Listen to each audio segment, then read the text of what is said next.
think it's very interesting when I think of leadership and different positions that we're in. You know, me at the firehouse, you at the gym, and in your insurance business, we have different styles of leadership types.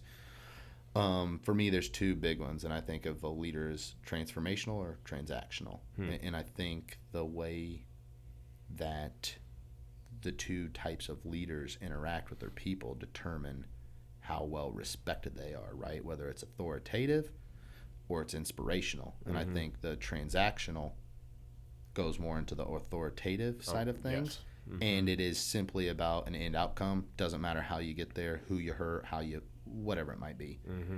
And the transformational cares about the person in general and how they get to that point, the transformation of whatever they're going through. Yeah. And it just goes down that path. And I guess the big question is, one, I want to hear your view on leadership, and I think it builds into you building the business that you have. But also, when you talked about transaction, the point I wanted to make is you loving the process. And I think that's where some people get lost too, is if it's transactional or it's all about the product, the end product, whether that be the money, the car, the women, whatever value this individual listening here today on the Legacy Podcast, you know, wants to place on it, that's a moving target. That's always going to be changing. Whereas when you fall in love with the process, you're always going to do, I guess I shouldn't generalize it, but 90% of the time you're going to make the right choice. You're going to do the right thing, and you're going to care about how it comes out. So without going too far, you are very much a representation of the transformational leader, but maybe a little bit of how you got there.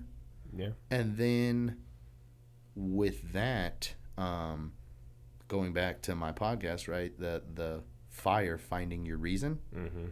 Do you think your reason is why you are now where you're at? And we know that it's a rhetorical question. The answer is yes, but the process, trusting the process, your reason is your why, and you fell in love with the process, which is why you now have what you have.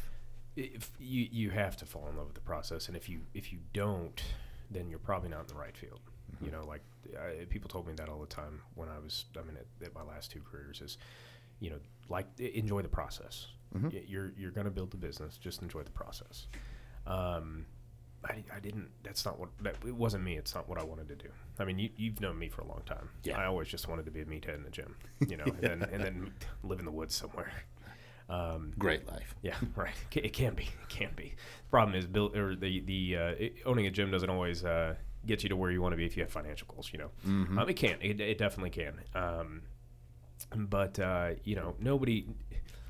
I'll put it this way: every business advisor I know told me not to buy a gym.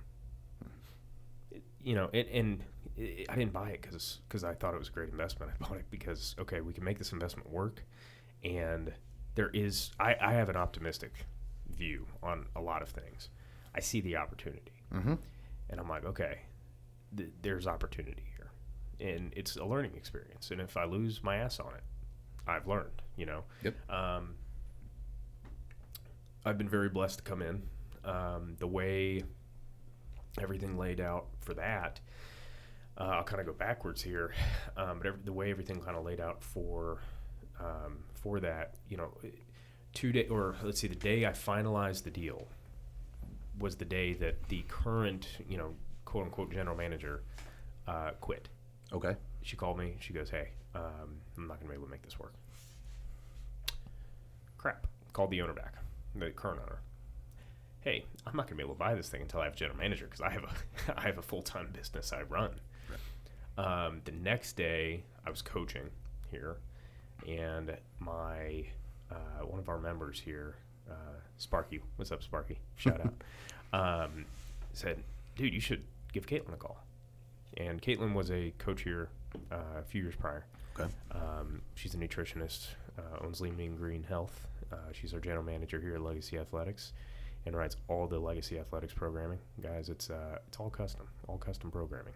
And we know our athletes. We can tweak things for those athletes. It's pretty cool. So I called her, or I texted her that day and said, hey, Sparky Inman, I don't know if you remember me or not. She surprisingly did, because I had only met her once. And I said, hey, Sparky said you may be looking for a career change, and here's the opportunity.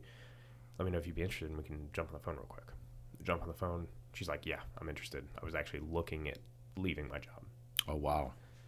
Like, how divine planning, right? Like, you can't tell me that's anything else.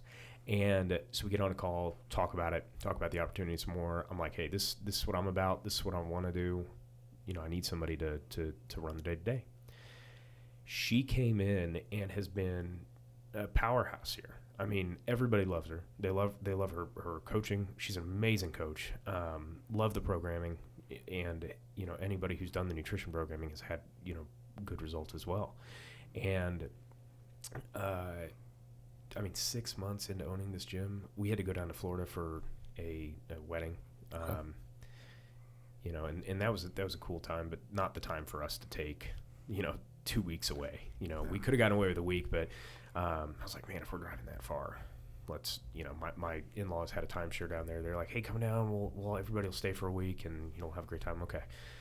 So we did that, and I was a little nervous leaving, but man, I was gone 2 weeks, 6 months into owning a business, and not an issue at all. Like, I didn't have to worry about it at all. She was like, you don't check your email. Like, I've got this. And she did. And she, time and time again, just continues to, I mean, she's putting on our second competition right now. And first one was just absolutely, I mean, best competition I've ever been to from a CrossFit perspective. Wow. And the compliments that poured in because of that was, you know, just, I mean, we had a ton.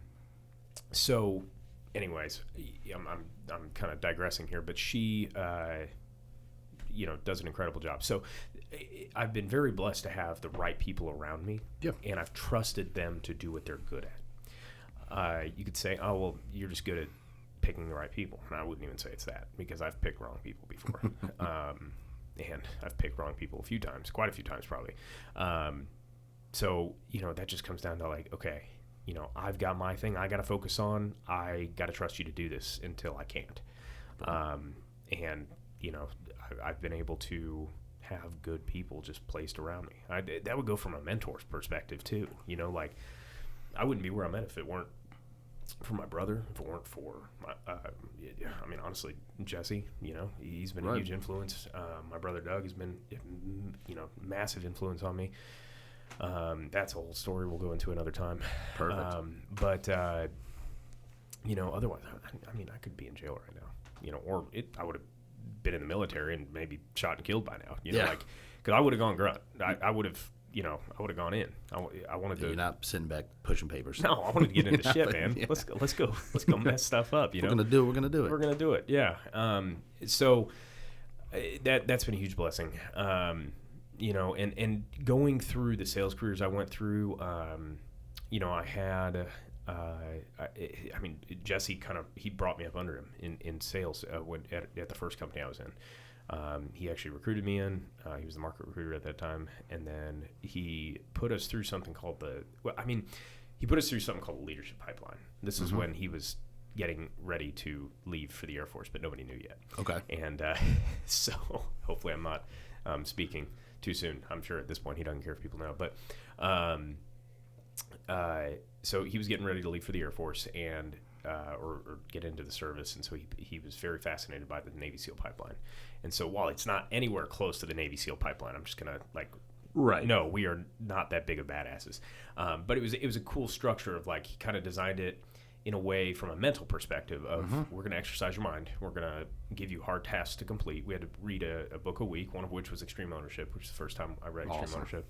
I had to read a book a week for like 7 weeks, present on it, write a report on it. And honestly, that was like school. You know, I didn't finish college. You know, we had a few classes together at IPUI for physiology. But I didn't finish college because I was learning more in the industry.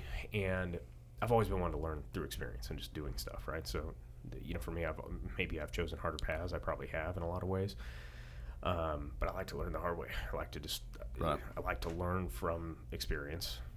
I don't want it to be easy. You know, if you don't have adversity, you don't grow character. You don't get better. I would say that's a big part of the reason so many people nowadays, they lack character and they lack intentionality because they've never had adversity, or the adversity that they've had. Let's look at it from, a different perspective. The adversity they've had. I mean, the adversity I had growing up, which, was adversity, but it wasn't, I didn't see people get shot every day. There are people that had much worse situations, than I did. David Goggins, great example of that, Absolutely. right? Like, another phenomenal Navy SEAL. Never would have, it never had experiences like that. But had adversity and chose harder paths. And that's, I would say, I mean, hell, entrepreneurship is a harder path. I'm still learning, man. I'm going to be learning the rest of my life, and I may never get to where I want to be. I heard something today that, like, I've never gotten to my destination. Like, right. This guy said that, and I'm like, I don't think I'll ever get to my destination until I'm gone exactly up there. And I think that's, if you have that mindset of I'm never going to get to that destination, you just keep trucking on. But then it's important to find something you love doing. Because, when I was in direct sales, I didn't love direct sales. It for me, it was get to that number. Mm-hmm. And I chased money for a long time until I realized what chasing money was to me, and it was chasing the freedom that comes with it. Right. But then you realize chasing money and chasing, you maybe get to that point, you're never free because you just want more. And then you become trapped by the money, or you raise your bills. I made that mistake at a young age. Had $7,500 in bills a month when I was making good money. But then when I went to leave, I couldn't leave. Right. Because I had bills. Yeah, you're married to it at this point. I had to figure out a way to make it happen. I had to lower expenses. And same thing when I, took over or jumped in on the insurance business, partnered with my CEO, Craig. And luckily I was in a very good spot at that point we paid off our vehicles. We moved into another house, and we're able to get the mortgage nice and low. Yeah. And kind of live more centrally located, so things were convenient. We'd get to the kids' school, get up to to work, all that fun stuff. And now we're rebuilding, figuring it all out.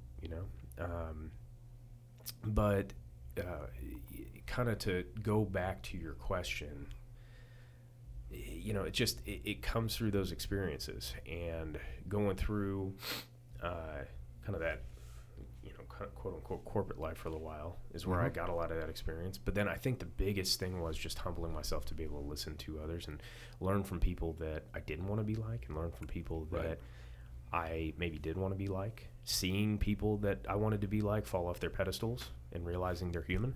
Yeah. And realizing we all screw up, we're all making mistakes, and we're all going to keep making mistakes.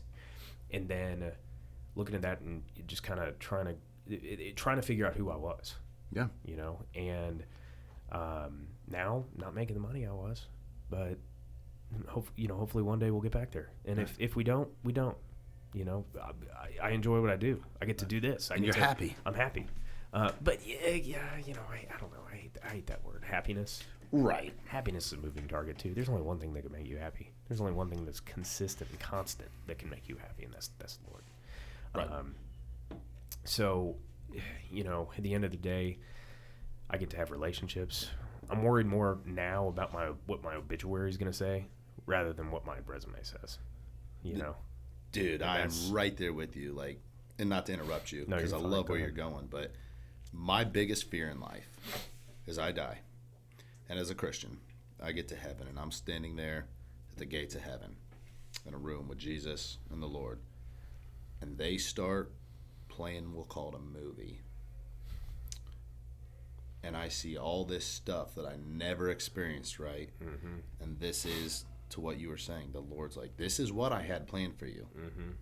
But because of this, and this, or you weren't willing to take the opportunity, you weren't willing to make this move, you weren't willing to listen to the calling I put on your heart, mm-hmm. or the pull that I had. This is what you could have had, and this is what your life was, right? Yeah. Or you're standing in a library, and it was, these are all the books that I had planned for your life, mm-hmm. in each different version. And then you see what you have, and it's one shelf out of the million that you should have had. Yeah. There was, I was in church a couple weeks ago, and the pastor said, what was this quote? Happiness slips out the back door. No, excuse me. Joy slips out the back door when ego steps up front. That's good. And for me, I tied my worth for a long time to my production, to how much money I was making, to my when I was coming up through my first company, being a team lead was like all I had lived for 3 years. Yeah. And then I got it, and I'm like, what's next? And not that was the be all end all. Obviously there was a next step, but then I got capped. The situation. There's just politics that goes into it in any company, right? So we'll just leave it at that. But I wanted more, and I decided to leave, and I took a risk there. Got into Tom James, and again, great experience. It was a great place for me to be. A lot of personal development there. Realized what I was capable of from a sales perspective, and knew I could figure it out on my own, and I wanted to develop it on my own. And God, man, so where I'm going with that is the ego. Oh, there's a great book, Ryan Holiday, Ego is the Enemy. I actually have not read that book yet. I haven't read Obstacle is the Way, and it is a great book. I'd love to read Ego is the Enemy. But ego is the enemy. And I was so worried about wanting to be this. I had a chip on my shoulder growing up. So, I was always told I'm not going to amount to anything. I didn't go to real college. Even when I went to freaking IUPUI. Which is a real college. Which is a real college. I got told I didn't go to real college. Right. I'll leave names out. If they're listening to this, though, they know who they are. They know who they are. That's and right. we've had that conversation. And honestly, I told this person, I'm like, dude, and he's still a great friend of mine. I'm like, dude, that was motivation. He actually apologized to me for it, which I've never expected. And I was like, you know what, man? Like, that's pushed me to where I am. So I love you still, man. It's not a big deal. Right. I moved on from that. You made me a better person because of that. And the thing I think a lot of people don't realize is that chip on your shoulder goes away eventually. Like it either heals or it's just you're worn out, right? Because you're trying to fuel that fire rather than fuel the fire that God's putting you to go pursue what He's wanted you to pursue. So, going through that, I still struggle sometimes with like, am I doing the right thing? But when I know I am is when, I realize, okay, what do I desire to do? I desire to have relationships, which I didn't have for many years. When I was focused on sales, my friends would ask me to come out and do stuff. Dude, I was never doing stuff. I didn't have a life. I'd be traveling for Tom James. I had friends in the company. Right. I would be traveling for work, but like those old relationships I had, I didn't really get to spend time on. Yeah. And when I moved into the insurance business, it's like, oh man, I got a lot of time now. What do I do? Well, I set appointments, get in front of people, meet people. Yeah. But then what else do you do? If you have meetings to drop, or what if a friend reaches out to you in the middle of the day? What's so cool, and what my partner encourages is, dude, go where the Lord's leading you. If I have a friend reach out to me for help in the middle of the day, it used to be, dude, I'm sitting here in a $6,000 suit, and you want me to come help you move your couch? I've also got calls to make. I got sales to make. Sorry, bud. Like, if you could do it Sunday at this time, exactly on this date, then I can help you. And I'll say that I've had very few friends show up when it's time to help move. Right? Yeah, that's when you know who your real friends are, when you ask somebody to help move you. Yeah, and there's people I haven't asked, I'm sure, too, that probably would have. But, there's a few dudes who have. And those are the ones got your back. Absolutely. And, yeah, that's a real test. If you want to test out who your real friends are, guys, tell them you're moving. Hey, guys, I got pizza and beer. You want to show up and help me move? By the way, I don't condone pizza that has gluten in it. Look, neither do I, but I'm telling you right now, last night, NCAA tournament, day one. Oh, boy. We ordered it at the Firehouse, and I think the word glutton could probably have been used. Been applied. Yeah. Breadsticks, pizza, garlic sauce, You know. cheese. I'm not promoting it. I'm Right. just saying. I'm honest here, right? Yeah. That's honesty. Garrett's the guy who's, if it fits your macros. Hey, you know what? Let's go for it in this point in time. So, Oh, man. like I said, moderation. My moderation was just enough for the whole week's work. Yeah, one of my good friends, he says everything in moderation, even moderation. Bam. It's such a, isn't that, you know, it's so funny. He quotes that all the time. We're like, all right, we get it, man. Yeah. That quote needs to be used in moderation. That's right. That's right. But it's good. I threw that at somebody today. Yeah, so, you know, I think you pursue that fire in your heart, that desire that we're all wired differently. We're all wired differently from our upbringing, from, you know, our spiritual makeup, from our chemical makeup, you know, and so we all have different fires that burn. And for me, it was not to be a corporate pawn, and I don't mean that in a derogatory sense. But it was I wanted to build something that was mine. You know, I wanted to, and I wanted to do my own thing. You know, I always kind of beat to right there, right? Create a legacy, man. Exactly. Not to interrupt, but it all goes back to what this is about. Mm-hmm. And so, yeah, I don't want to keep harping on myself because that's not what this podcast is about. But you know, I love what I do now. Wouldn't change it for the world. You know, and God provides. That's what it all comes down to. You know, we take risks, and I've seen a lot of growth in my family, in my spiritual walk, my wife's spiritual walk. Which, man, those are the most important things. Right. Because at the end of the day, it's you know who you impacted. It's, you know, who you loved, and, you know, I don't want to sound like a hippie or anything. I do think it takes hard work too, you know, but hard work and grind and adversity. But, you know, I still, like me, I need to work. I got to be doing something, because if I don't, man, devil or idle hands of the devil's handiwork. You ain't kidding, man. And I don't need that. You know, too much time for him to creep in. Mm-hmm. So that's why I train hard. I work hard. Now work looks a little different. For work for me, part of my 14-hour day is 2 hours of training. Mm-hmm. That's part of work. That's part of that. You know, that's trying to lead by example. You know, I'm not always perfect. I'm not the fastest, the strongest, the best CrossFit athlete out there, but I love it. And so, and that's what we promote here, and we believe in wholeheartedly. So, you know, I'm gonna be doing it. Right. And that's you know, training. We both love training. Absolutely, I train all day, every day if I can. Exactly. But you know, I love having conversations with people. I love getting to know people, and I love getting to serve people. And you know, that's why I think sales is a great bridge to what you love, because it teaches you how to pursue people.